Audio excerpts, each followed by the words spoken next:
Hello दोस्तों, नमस्कार। आप सभी का स्वागत है आपके अपने यूट्यूब चैनल हॉरर शोकेस में।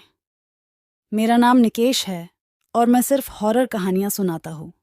अगर आपके पास भी ऐसी डरावनी कहानियाँ हैं तो आप मुझे कमेंट करके बता सकते हैं, या फिर फेसबुक, इंस्टा, व्हाट्सएप, टेलीग्राम पे भी बता सकते हैं। तो चलिए शुरू करते हैं आज की हॉरर स्टोरी को एक छोटे से इंट्रो के साथ।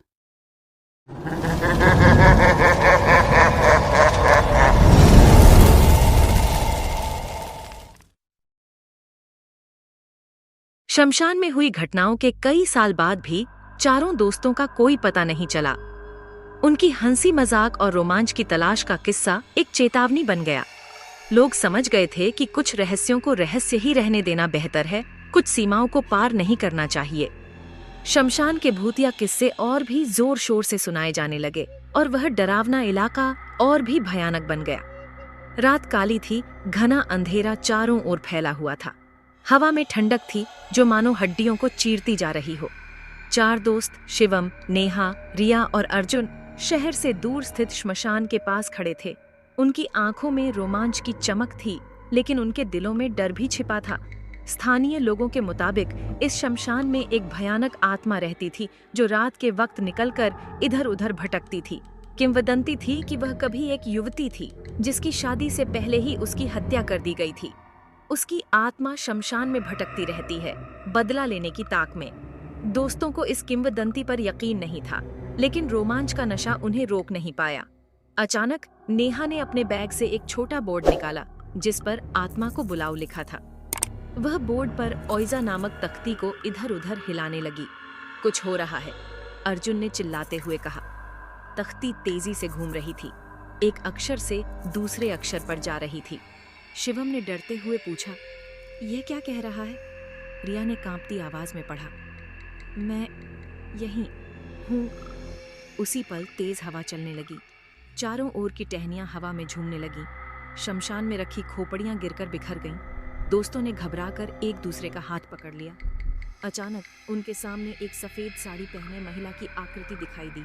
उसके बाल खुले थे, आंखें लाल थीं, चेहरे पर गुस्से का भाव था। वह धीरे धीरे उनकी तरफ बढ़ने लगी। डर इतना बढ़ गया कि दोस्तों की चीखें भी निकल नहीं पाईं। वे हिलने जुलने में असमर्थ सिर्फ आतंक से उसे देखते रहे। आत्मा उनके पास आकर बोली, तुम लोग मेरी शांति भंग करने आए हो। नेहा हाथ जोड़कर गिड़गिड़ाकर बोली, हमें क्षमा करें, हम नहीं जानते थे, हम चले जाते हैं। आत्मा ने ठंडी हंसी हंसते हुए कहा, अब बहुत देर हो चुकी है, तुमने मेरी कहानी जगाई है, अब उसे खत्म भी करोगे। वह हवा में गायब हो गई। दोस्तों को समझ नहीं आया कि क्या हुआ। वे वहां से भागने की कोशिश कर रहे थे, लेकिन उनके पैर जमीन पर चिपक से गए थे। ऐसा लग रहा था कि कोई अदृश्य शक्ति उन्हें रोक रही है। अचानक सभी के सामने जमीन फट गई। वे उसमें गिरते चले गए। नीचे अंधेरा था, गहरी खाई थी। उनके चीखने की आवाज शमशान में गूंजने लगी। कुछ ही सेकंड में जमीन बंद हो गई। शमशान में फिर से सन्नाटा छा गया। सुबह होने पर भी दोस्तों का कोई पता नहीं चला। पुलिस की तलाश के बाद भी उन्हें नहीं ढूंढा जा सका। कुछ दिन बाद एक स्थानीय व्यक्ति को शमशान के पास एक पेड़ से लटकती हुई एक पुरानी डायरी मिली। वह डायरी नेहा की थी। जब डायरी खोली गई तो उसमें आखिरी पन्ने पर लिखा था, हमने एक गलती की, वह आत्मा अभी भी भटक रही है, उसे शांति पाने में मदद करें। स्थानीय लोगों को एहसास हुआ कि दोस्तों की मौत की वजह जिज्ञासा नहीं बल्कि अनादर था। तब से लेकर आज तक कोई भी उस शमशान के पास नहीं गया। वहां के स्थानीय लोगों ने उस शमशान को हमेशा के लिए बंद कर दिया और आने जाने वालों के लिए प्रतिबंधित क्षेत्र का बोर्ड भी लगा दिया।